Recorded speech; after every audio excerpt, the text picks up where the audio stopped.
ಸರ್ಕಾರ ಇಂಟರ್ನೆಟ್ ಅನ್ನು ಮ್ಯೂಟ್ ಮಾಡಲು ಪ್ರಯತ್ನಿಸುತ್ತಿದೆಯೇ? ವಿವಾದಾತ್ಮಕ ಡಿಜಿಟಲ್ ಮೀಡಿಯಾ ನಿಯಂತ್ರಣ ಮಸೂದೆ 2025 ಮಂಡನೆಯಿಂದಾಗಿ ಇಂದು ಸಂಸತ್ತಿನ ಚಳಿಗಾಲ ಅಧಿವೇಶನದಲ್ಲಿ ಭಾರೀ ಗದ್ದಲ ಉಂಟಾಯಿತು.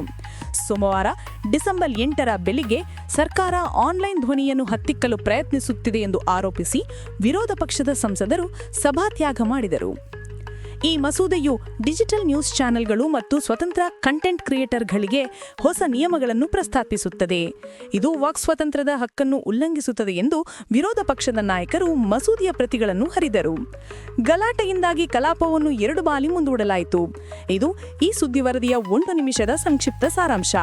ವಿವರಿತ ವರದಿಗಾಗಿ ಮುಂದೆ ನೋಡಿ. ವಿವರಿತ ವರದಿಗೆ ಸ್ವಾಗತ.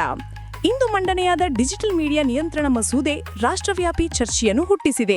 ಸುಳ್ಳು ಸುದ್ದಿಗಳು, ಡೀಪ್ ಫೇಕ್ಸ್ಗಳು ಮತ್ತು ರಾಷ್ಟ್ರೀಯ ಭದ್ರತೆಗೆ ಬೆದರಿಕೆ ಹಾಕುವ ವಿಷಯಗಳನ್ನು ತಡೆಯಲು ಈ ಮಸೂದೆ ಅವಶ್ಯಕ ಎಂದು ಸರ್ಕಾರ ವಾದಿಸುತ್ತಿದೆ.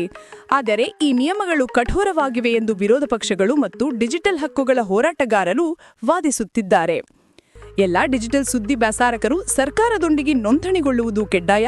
ಆಕ್ಷೇಪಣಾರ್ಹ ವಿಷಯವನ್ನು 6 ಗಂಟೆಯೊಳಗೆ ತೆಗೆದುಹಾಕಲು ಸರ್ಕಾರಿ ಸಮಿತಿಗೆ ಅಧಿಕಾರ ಮತ್ತು ಭಾರೀ ದಂಡ ವಿಧಿಸುವುದು ಪ್ರಮುಖ ವಿವಾದಾತ್ಮಕ ಅಂಶಗಳಾಗಿವೆ.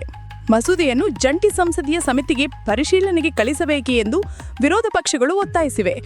ಆನ್ಲೈನ್ ಮಾಧ್ಯಮವನ್ನು ನಿಯಂತ್ರಣವಿಲ್ಲದೆ ಬಿಡಲು ಸಾಧ್ಯವಿಲ್ಲ ಎಂದು ಐಟಿ ಸಚಿವರು ಸಮರ್ಥಿಸಿಕೊಂಡರು. ಸಂಸತ್ತಿನ ಒಳಗೆ ಮತ್ತು ಹೊರಗೆ ಪ್ರತಿಭಟನೆಗಳು ಮುಂದುವರೆದಿವೆ.